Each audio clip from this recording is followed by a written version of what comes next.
Hey guys, over here in the messy side of the shop today, and I wanted to see if there are any of you who know anything about anodizing aluminum that can tell me why I am not able to do it. I've tried a few times and I keep having failure at the acid part. But first I wanted to walk you through the steps that I'm going through just to make sure that you understand exactly what I've been doing. So you can see here I've got Drano crystals. This is sodium hydroxide, I think. This is what I use for my lye bath. I've been reading different things online. Some people set theirs in lye, their aluminum part in lye after very thoroughly cleaning for only 2 minutes. Some people are doing it for 25 minutes. I'm not really sure what's the best way. I've tried both. The lye is mixed 120 milligrams per liter of water, and everything's just at room temperature. So the first thing I do is I very thoroughly clean and degrease the aluminum part. Then I soak it in the lye for some number of minutes, and then I rinse it again. And all of the water and the rinsing is done with distilled water. I'm not using any tap water. Okay, after it's fully rinsed off, then I'm using this Clean Shot drain opener. This is 93% sulfuric acid, and what I've been doing is diluting mine 10 parts to 1. So where this is 93%, we'll just round that up and call it 100%. So I pour in 100 milliliters for every liter of distilled water.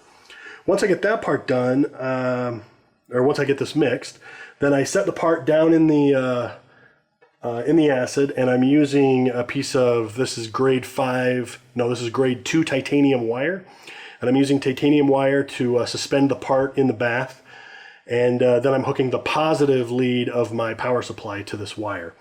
On the negative side, I use something like just a chunk of aluminum.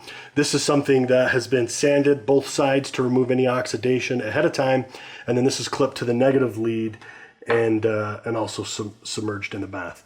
Now, I know a lot of people say you want to have about a third of the amount of surface area here, or no less than a third of the amount of surface area on your negative than you have on your part. And this is way bigger than the part that I tried to anodize earlier today and had no success with.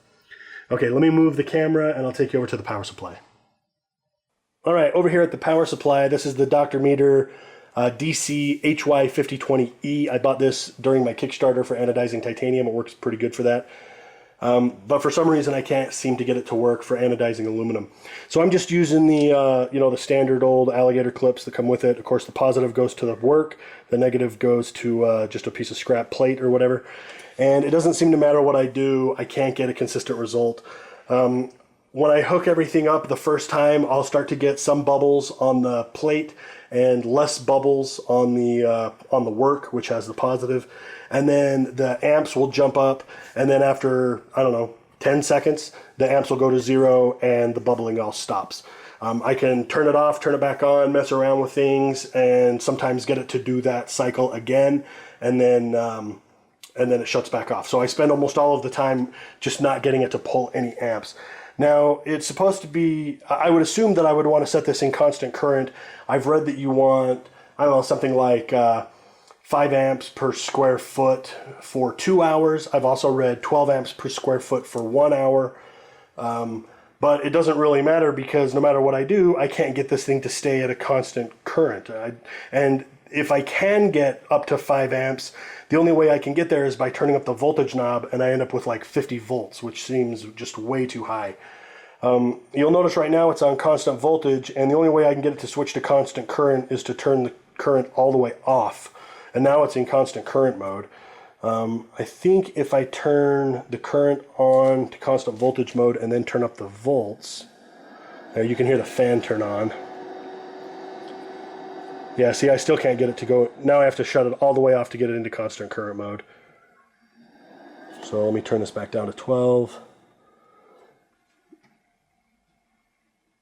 And again, you can see it has to be all the way off to go into constant current mode. I don't understand what it is I'm doing wrong here. Maybe there's something wrong with the power supply. All right, well, if you guys have comments or suggestions, or you see anything that I've described completely incorrect, please post below, and I'll see you in the next video.